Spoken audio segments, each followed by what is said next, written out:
Hello, everyone. This is one of the best descriptions offered by Politico of everything diplomacy related when it comes to Russia's invasion of Ukraine. A peace deal between Russia and Ukraine looks close except on everything that matters. Yes, finally, I'm so happy somebody finally said it. And this is accurate. This is true. So we talked in the past about 28-point plan and 20-point plan and things supposedly being 80% complete and 90% complete and ready to sign and all of that. And there wasn't really any tangible result. Because remember, the diplomatic push has been going on since summer.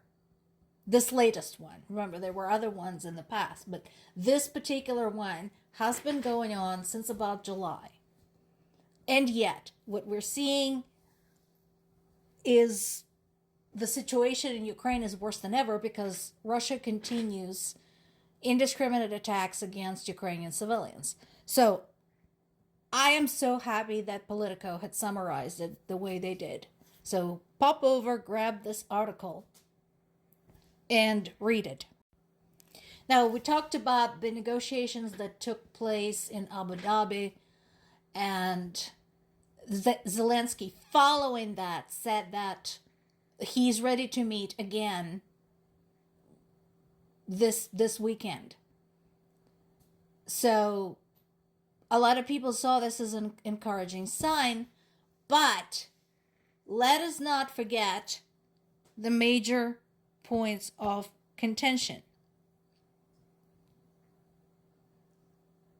And it is true.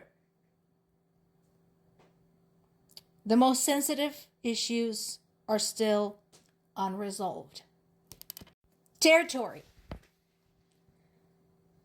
Not only Ukrainian government, but people of Ukraine who have been asked repeatedly how they felt about surrendering the territory that Russia hasn't been able to take by force so far. The many times they have been asked about it, the answer has been pretty clear. No. This is our sovereign territory. We are a sovereign nation. Why should we surrender our territory to a bully who just wants to walk in and take? And I would also like to remind everybody here that this is where people live.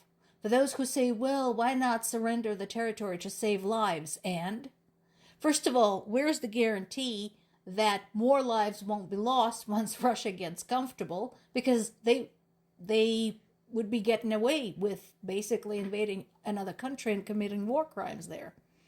And second, where are those people supposed to go? Remember, we already have millions displaced. There's some who are still living abroad, unable to come home because there's no home to come back to. And then there's some who had to move within the country. And more people are having to flee Russian occupation every day. Either occupation or Russian bombing, usually the case. And once again, Witkoff and Kushner keep visiting Moscow. They keep visiting with the aggressor. Why don't they come to Kyiv? Oh yeah, Kyiv is getting bombed. Good. They need to see this. They need to feel it. They need to hear it, smell it, touch it. Just like people of Ukraine have to every single fucking day for the last 4 years. Security. Yes. Again, I know I sound like a broken record. Keep bringing up the bitter lesson of the Budapest Memorandum, which was supposed to contain security guarantees for Ukraine. Way back when, 30 years ago. And yet, Ukraine has been failed in that respect. I have a huge admiration and fondness for President Obama. He was the first American president I actually got to vote for as a U.S. citizen. But this is one major point of disagreement I've had with his foreign policy, that he did not take decisive action on Ukraine immediately after the annexation of Crimea. So, there is that. But Ukraine has every reason to mistrust promises of security guarantees because it has been so grievously betrayed this time. Or twice. You could say it was twice, because there was Crimea and then there was the full-scale invasion. Ceasefire. So we're going to touch on that in a moment.